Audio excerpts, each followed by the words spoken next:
The brand new Xperia Z5 has all the ingredients of a flagship, but does it do anything different than its predecessors? Well, let's find out.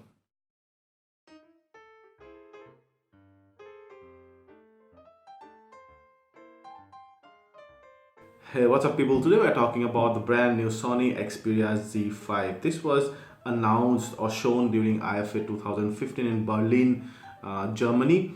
And there Sony actually showed three variants of the Xperia Z5. The Xperia Z5 single SIM version, the Xperia Z5 Premium, which had a crazy 4K screen, and then an Xperia Z5 Mini. We have the fourth variant here, and knowing India and the popularity of dual SIM phones out here, Sony decided to bring in a dual SIM version of the Xperia Z5. So this is actually the Xperia Z5 Dual. So it has two SIM, both the SIMs supporting 4G LTE Cat 4 level of connectivity. So when you first pick up the device, it looks very premium, but not much different from the earlier Xperia Z series of phones, which is subjective. For me personally, that's a good thing because I've always loved the minimalistic symmetrical design and premium looking both side glass designs of the Xperia Z phones, and this carries that. However, you will see that it actually replaces the glossy glass on the back with more of a frosted glass. Now that will attract a lot less fingerprint than the earlier Xperia Z phones. However, the front side still remains a fingerprint magnet. Inside the box, you'll get the usual stuff: your micro USB 2.0 a cable and your earphones, although our review box did not come with the earphones, so we cannot test those earphones. Those earphones are supposed to be very premium. Then you also get the wall charger that supports Qualcomm's 2.0 quick charging, and also that comes that supports various voltages, actually 5 volt and 8 volt and one another volt also. And also you'll have the paperwork, so the usual stuff would not have any grudges. In fact, we are supposed to love the earphones, and I'll try to make a review of the earphones whenever we get that, but the usual stuff on the box. Now coming back to the phone here, as I told you before, it's almost identical to the predecessors. However, the backside looks much nicer here. Also, this guy now gets IP68 certification, which meaning that you can keep this device under a max of 1 meter of water for a max of 30 minutes. But there's a catch out there. We've seen some of the earlier Xperia Z phones, particularly with the Z2 and Z3. We've seen pictures of sample pictures of people taking pictures underwater, but here in case of the Z5, on the product page, Sony says that you should sensibly use your electronic device, and it also can save itself only up to a level where you're sensibly using the Xperia Z phone, basically, which meaning that I assume that you cannot go inside the water to take underwater photos with this phone for now, but splashes of water, no problem. We tried that. Not the thinnest device in the market, not the lightest device in the market, 7.3 mm of thickness, I think about 154 grams, but it's very premium. And what I like best about the buttons, the button layouts are usual. You get both the SIM card slots and the micro SD card. No, this is not hybrid, so you get both nano SIM plus a micro SD card. You don't have to swap a SIM with a micro SD card slot. Both of the SIMs are nano SIM. Both of them support LTE, but only Cat 4, not Cat 6. All three of them are covered by flap. On the other side, you get a brand new power button that also has a fingerprint sensor. Now that's an amazing place to have a fingerprint sensor, and why did not anyone think of that before? Because that that's the button you touch most often to switch on, off, or awaking the phone from sleep and vice versa.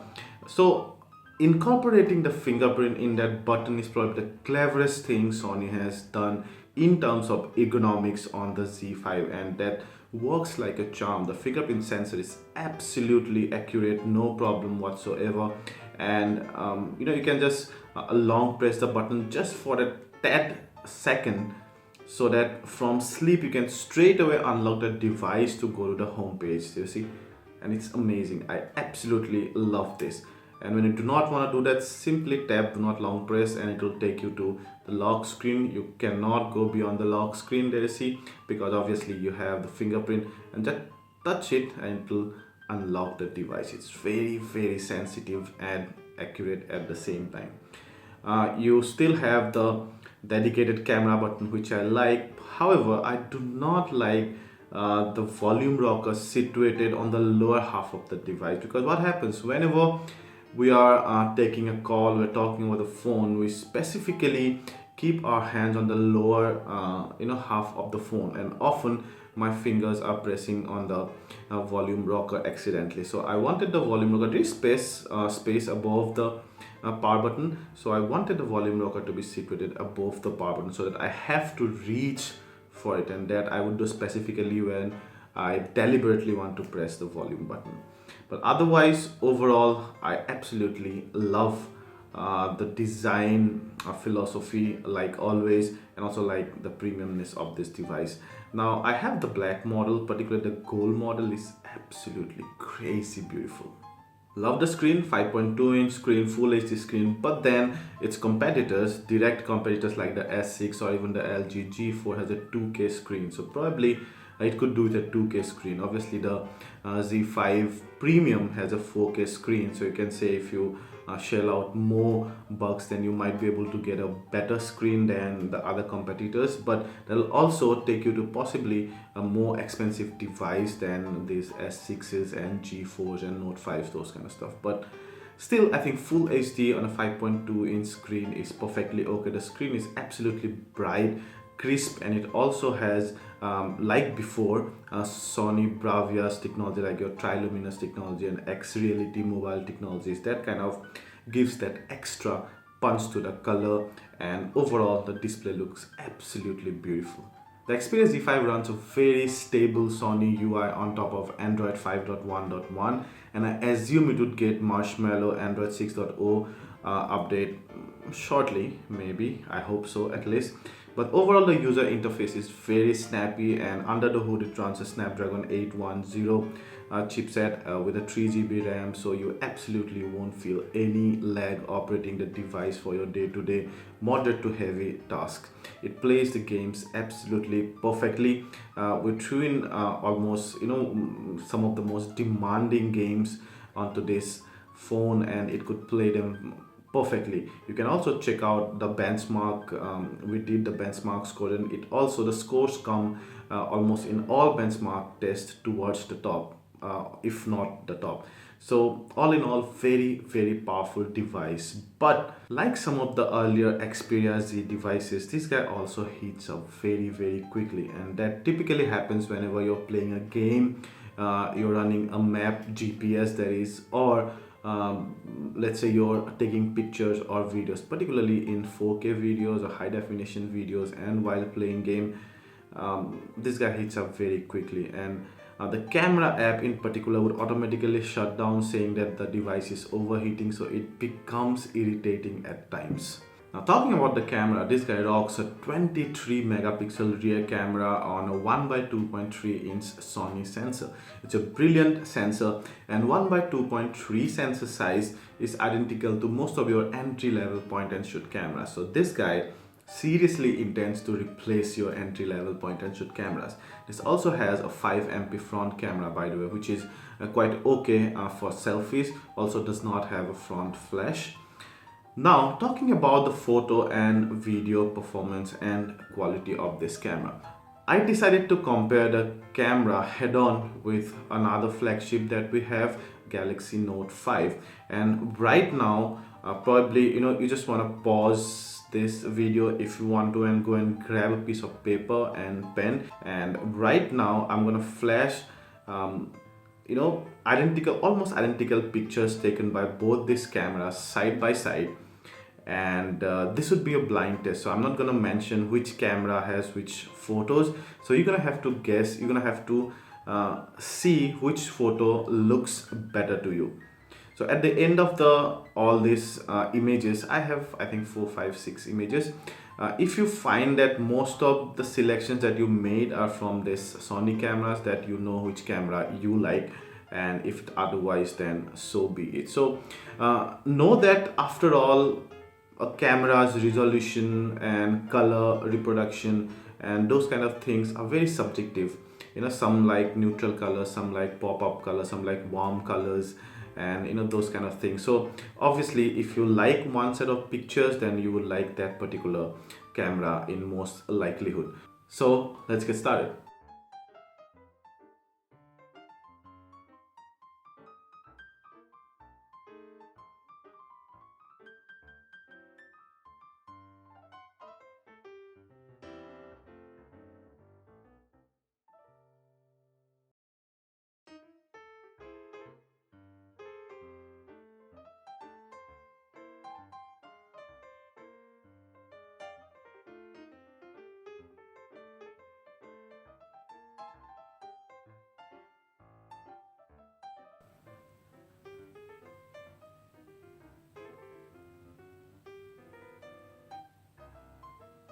And here are the answers.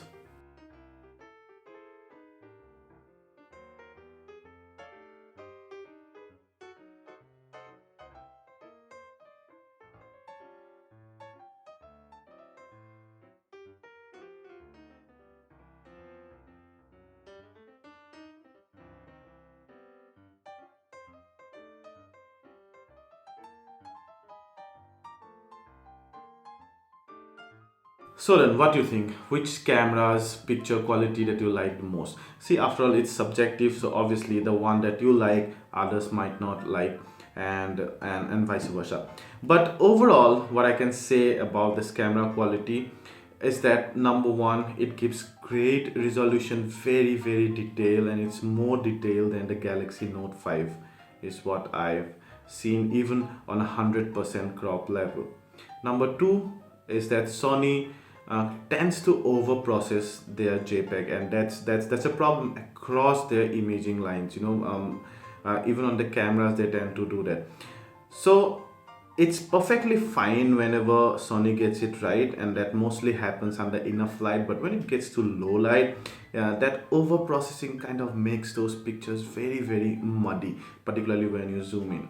Number three is that this is a wider lens than the Galaxy Note 5, and because of that you see a certain amount of distortion towards the side of the lens. Plus you'll also see significant case toning in one of you can go back to the pictures, and you can see in one of the pictures where I have poles, you can see the leftmost pole is kind of just tilted a bit, and that's called a keystoning. That's a kind of distortion that you see in slightly wide lenses. Colors are better reproduced, more natural on the Sony than on the Galaxy Note 5. So after all, see, it's subjective really, but overall I love this camera, and I'll still say that this is one of the best cameras in the industry.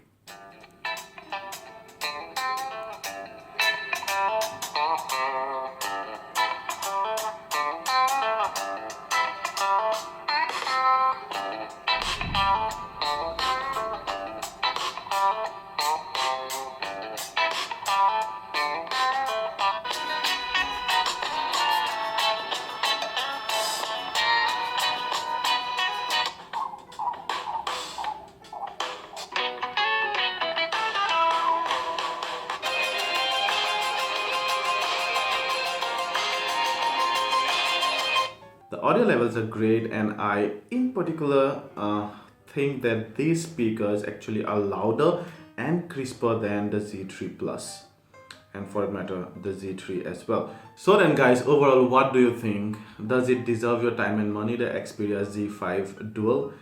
Well, I'll tell you what, the best thing about this device, I would say, is one is the camera quality, number two is the sound, number three is the design, but that's very subjective, and also the fingerprint sensor is a great thing, great addition of this to this device. What's not good is possibly that Sony is not particularly innovating in terms of design and power and user interface in all these three areas which are most important in this saturated mobile market. Now that's my only grudge. This is a great phone, it's a great flagship, but even if I buy the Xperia Z3 Plus, I do not lose much if I don't buy this. And if I buy the Xperia Z5, I do not gain much from the earlier Xperia Z series of phones, particularly the recent ones. And also the kind of let's say Galaxy S6 are now selling for about 33 to 34k, which is much less than the 52k it goes for. I don't know if you get it for less online, but that makes the Galaxy S6 much better proposition than this one. Even the S6 Edge is cheaper than this one, even the G4. So because they were out a little earlier, so right now their prices are really come down. This one is just released, so it's not come down yet. So the other flagship that I just talked about has better value proposition attached to them. But if you love camera and audio, then this could be one of the competition, one of the market leaders, depending on how you see it. If you like this video, please hit the like button, ask anything related to the Xperia Z5 and we'll try to answer them. And please subscribe to our channel and share this video if you are benefited from this video, and we'll love that as well. Thank you.